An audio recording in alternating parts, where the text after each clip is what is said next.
នៅគ្រប់ឯកសារគឺគេបានប្រាប់ថា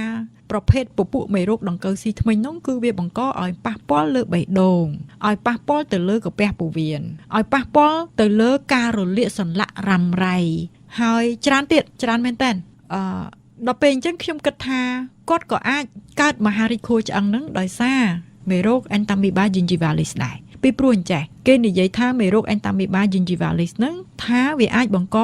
ជំងឺបេះដូងបង្កជំងឺរលាកសន្លាក់និងជំងឺមហារីកហើយមូលហេតុដែលធំជាងគេដែលវាបង្កជំងឺមហារីកហ្នឹងគឺមូលហេតុមកអំពីវាធ្វើឲ្យប្រព័ន្ធការពាររាងកាយរបស់យើងមានការខូចខាតអាហ្នឹងមូលហេតុទី1នៅពេលដែលប្រព័ន្ធការពាររាងកាយមានការខូចខាតប្រព័ន្ធការពាររាងកាយនោះមិនបានទៅមើលការពារមនុស្សមិនឲ្យកើតជំងឺមហារីកទេតាមធម្មតាប្រព័ន្ធការពាររាងកាយរបស់យើងគឺជាអ្នកស្គាល់ក្រឡេកឃើញស្គាល់ថានេះគឺជាកោសិកាមហារីកហើយអញ្ចឹងវាសម្លាប់ចោលអញ្ចឹងអត់កើតទៅជាមហារីកទេពីព្រោះមានកោសិកាតែមួយប្រព័ន្ធការពាររាងកាយនឹងវាដឹងវាសម្លាប់ចោលបាត់ហើយអញ្ចឹងមនុស្សនឹងអត់កើតមហារីកទេទោះជាកោសិកាមហារីកមួយថ្ងៃកើត 10000 កោសិកាក៏ដោយឲ្យតែប្រព័ន្ធការពាររាងកាយធ្វើការគឺអាចសម្លាប់កោសិកាមហារីកបានទាំង 10000 ហើយមិនបង្កឲ្យកោសិកាមហារីកនោះកើតកូនកើតចៅคล้ายទៅជាដុំមហារីកនៅត្រង់ណាមួយទេនៅពេលដែលប្រព័ន្ធការពាររាងកាយខូចខាតវាទៅតែកន្លែងមាត់ទៅតែកន្លែងច្រមុះអញ្ចឹងវាអត់បានមើលកន្លែងដទៃទៀតទេអានឹងមូលហេតុមួយទៀតគឺ Entamoeba gingivalis នឹងវាបង្កឲ្យមានការរលាករ៉ាំរ៉ៃមិនព្រមឈប់ហើយមហារីកកើតចេញពីការរលាករ៉ាំរ៉ៃមិនព្រមឈប់នឹងឯង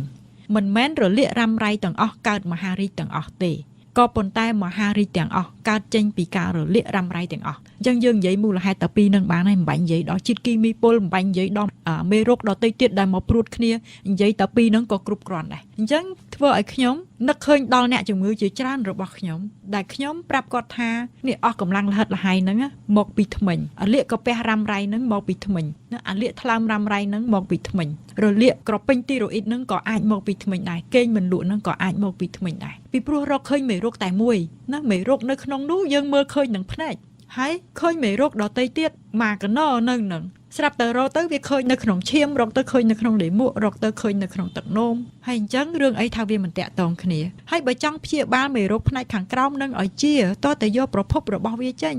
បើយើងលាក់វាទុកនៅក្នុងធ្មេញឧទាហរណ៍តកៅស៊ីធ្មេញប្រហោងមួយដុំអញ្ចឹងមេរោគហ្នឹងទៅធ្វើម៉េចសម្រាប់វាបានយើងមានស្ងោរវាណាយើងគ្រាន់តែដុសធ្មេញយើងមានស្ងោរវាណាធ្វើម៉េចឲ្យវាស្អាតណានៅក្នុងប្រអប់មួយហ្នឹងនៅក្នុងរណ្ដៅមួយហ្នឹងរណ្ដៅតកៅស៊ីធ្មេញហ្នឹងតកៅចាស់ធ្មេញហ្នឹងនិយាយដល់រឿងតកៅចាស់ណាតកៅចាស់យើងមើលពុត្រាឬមើលផ្លែតបែកមើលកន្លែងតកៅចាស់ឃើញទូចទេប៉ុន្តែជួនកាលតកៅនឹងនៅពេញពុត្រាទាំងមូលពេញតបែកទាំងមូលហូបអត់កើតបោះចោលអញ្ចឹងយ៉ាងណាវិញមនុស្សតកៅចាស់ថ្មិញហើយកុំគិតថាតកៅនឹងនៅតែមួយកន្លែងនោះវាប្រកាសជាចាស់ដល់ណាដល់ណីដូចតែតបែកដែរនោះអូខេត្រឡប់មកវិញបើសិនជាយើងទុកអាតកៅចាស់នៅនឹងយើងមិនព្រមព្យាបាលឲ្យថ្មិញខ្លះរលួយអស់ហើយមិនព្រមដកអ្នកខ្លះរលួយមកចំហៀងអ្នកខ្លះរលួយទាំងមូលអ្នកខ្លះអត់រលួយទេហើយជាពិសេសនៅពេលដែលគេស្រោបវាគេប្រើសេរ៉ាមិចស្រោបឬក៏គឺយកលោហៈទៅស្រោបយកមាសទៅស្រោបអញ្ចឹងវាមានរលួយអានឹងណាទៅរលួយអាគុលនោះហើយអត់ព្រមដកចេញទេព្រោះថាគាត់អត់ឈឺណាពីព្រោះឡើងឈឺហើយវារលួយអស់ហើយមានតសៃប្រសាទណាឲ្យយើងឈឺទៀតដោយតាអីដាច់ភ្លើងហើយបើកអំពូលភ្លើងមិនភ្លឺមានន័យថាវាអត់ឈឺទេវាអត់មានតសៃណាហើយអញ្ចឹងខ្ទុះនៅក្នុងអត់ហ៊ានយកចេញហើយគាត់ថាគាត់អត់ឈឺផងហើយគាត់អត់ហ៊ានយកហ្នឹងហើយជំងឺមួយចំនួនដែលលោកគ្រូ professor នៅអាល្លឺម៉ង់ដែលគាត់ប្រាប់នោះគាត់ថាដើម្បីឲ្យជោគជ័យក្នុងការព្យាបាលរលាកអញ្ចាញធ្មេញដែលប្រភេទធ្ងន់ហើយលាប់ឡើងវិញរហូតមិនខ្ចីឈប់អ្នកខ្លះជាបានតាមមួយអាទិត្យហើយលាប់ឡើងវិញនោះគឺព្យាបាលសម្រាប់អាមេរោគ Entamoeba gingivalis នឹងទៅបានជោគជ័យហើយគាត់ប្រាប់ថានៅពេលដែលសម្រាប់អានឹងបានជោគជ័យហើយអាចជំងឺដទៃទៀតវាបានជោគជ័យទៅតាមនឹងដោយសារប្រព័ន្ធការពាររាងកាយត្រឡប់មកវិញណាហើយអាមេរោគដែលចូលតាមអញ្ចាញធ្មេញទៅដែលអា Entamoeba gingivalis នឹងវាបើកផ្លូវឲ្យវាចូលទៅក្នុងឈាមវាចូលទៅក្នុងខ្លួនយើងរហូតនោះណាវាលែងមានអាមេរោគបើកផ្លូវហ្នឹងក៏វាឈប់ទៅតាមហ្នឹងអញ្ចឹងអាការព្យាបាលហ្នឹងវាមានប្រសិទ្ធភាពវាមិនមែនមានតែនៅក្នុងអញ្ចាញធ្មេញវាមាននៅគ្រប់កន្លែងដែលមេរោគហ្នឹងជ្រៀតទៅដល់ហើយត្រឡប់មកវិញអ្នកជំងឺម្នាក់ដែលខ្ញុំនិយាយថាគាត់រលួយឆ្អឹងធ្គាមហើយដែលកើតនៅលើអ្នកជំងឺដែលពុកឆ្អឹងដែលបាក់ឆ្អឹងហើយដែលកើតអីមហារីកខួរឆ្អឹងនោះអ្នកជំងឺហ្នឹងគេឃើញអញ្ចឹងគេយកខ្លួនគាត់ទៅសិក្សាណាគេយកទឹកមាត់គាត់ទៅក៏ឃើញ Entamoeba gingivalis គេយកអញ្ចាញធ្មេញទៅគេយកកំហាក់ទៅឃើញគាត់មានហើមកូនកណ្ដុរកន្លែងក អញ្ចឹងគេទៅច្រាប់យកអាកូនកណ្ដុរនៅកន្លែងកនឹងយកមកមើលក៏ឃើញមេរោគ Entamoeba gingivalis នៅពួនសំងំក្នុងនោះដែរគេលូកទៅក្នុងសួតយកអាកោសិកានៅក្នុងសួតនឹងបន្តិចយកមកមើលក៏ឃើញ Entamoeba gingivalis អញ្ចឹងគេឆ្ងល់ទៅមើលពោះវៀនឃើញនៅពោះវៀនទៅមើលនៅគូតបត់ជើងធំក៏ឃើញនៅគូតបត់ជើងធំទៅមើលទ្វារមាសក៏ឃើញទៅមើលកស្បូនក៏ឃើញទៅមើលតួស្បូនក៏ឃើញគឺឃើញ Entamoeba gingivalis រាតត្បាតគ្រប់កន្លែងនៅពេលដែលគេសម្លាប់អាមេរោគនឹងហើយគឺអ្នកជំងឺនឹងក៏មានអាយុ86ឆ្នាំស្រាប់តែគាត់សរីរាង្គគ្រប់ទាំងអស់អាលើសឈាមក៏ថយចុះអារលាកសន្លាក់ក៏បានធូរស្រាលហើយនិយាយពីធ្មេញរបស់គាត់ហ្នឹងគឺអាប់សែច្រើនមែនតើហើយពុកច្រើនមែនតើ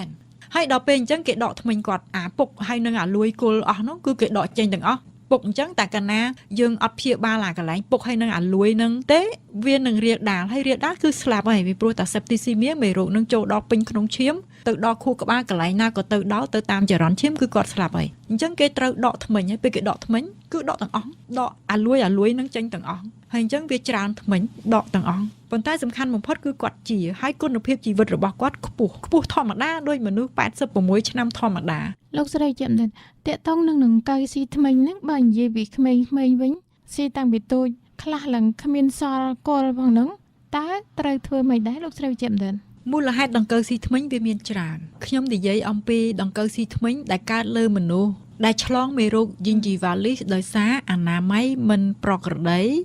មិនគ្រប់គ្រាន់ធ្មេញ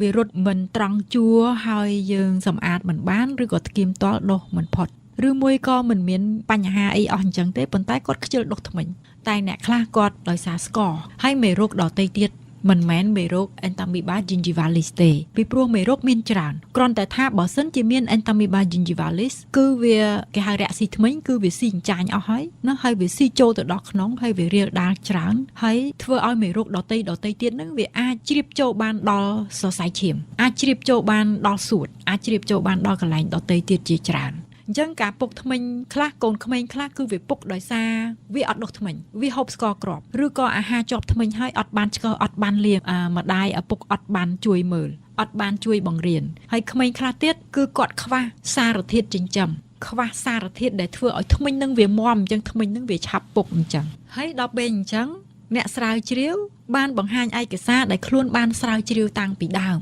អ្នកខ្លះបានបញ្ចេញឯកសារដែលគេរកឃើញអាមីប Entamoeba gingivalis នឹងតាំងពីជិត100ឆ្នាំមុនចេញមកហើយ50-60ឆ្នាំមុនអ្នកវិទ្យាសាស្ត្រប្រាប់ថាវិធីដែល Entamoeba histolytica និង Entamoeba gingivalis នឹងវាធ្វើឲ្យយើងឈឺគឺវិធីតែមួយមានន័យថាអាមីបទាំងពីរហ្នឹងគឺវាធ្វើឲ្យប្រព័ន្ធការពាររាងកាយរបស់យើងនឹងខូចដូចគ្នាបេះបិទហើយវាធ្វើឲ្យកោសិការបស់យើងខូចងាប់ដំបៅរលួយដូចគ្នាបេះបិទតាំងពី50ឆ្នាំមុនក៏ប៉ុន្តែឯកសារនិងសាលាបង្រៀនមិនបដូរមិនបានបញ្ចូលវាថានេះគឺជារបកគំហើញដែលគេបានរកឃើញនៅតែទុក Entamoeba gingivalis ជា saprophyte non pathogenic មានន័យថាគឺជាមេរោគដែលរស់នៅធម្មតានៅក្នុងមាត់គឺជាមេរោគដែលមិនបង្កជំងឺដដែលដូចជិត100ឆ្នាំមុនអញ្ចឹងហើយអញ្ចឹងអ្នកមីងចាំទេខ្ញុំធ្លាប់ជម្រាបអ្នកមីងថាអ្នកវិទ្យាសាស្ត្រគាត់បានធ្វើស្ថិតិគាត់ប្រាប់ថាមានពេលខ្លះរបកគំហើញខ្លះតតែ50ឆ្នាំក្រោយបានគេយកទៅប្រើនៅក្នុងករណីនេះគឺដូចគ្នាបេះបិទគេប្រាប់ហើយថា Entamoeba histolytica និង Entamoeba gingivalis វាប្រើ mechanism វិធីតែមួយដូចគ្នាក្នុងការបង្កជំងឺនៅក្នុងការប្រស្រ័យតាក់ទងប្រយុទ្ធតតាំងជាមួយនឹងប្រព័ន្ធការពាររាងកាយរបស់យើងគឺវាប្រើ mechanism តែមួយវិធីតែមួយ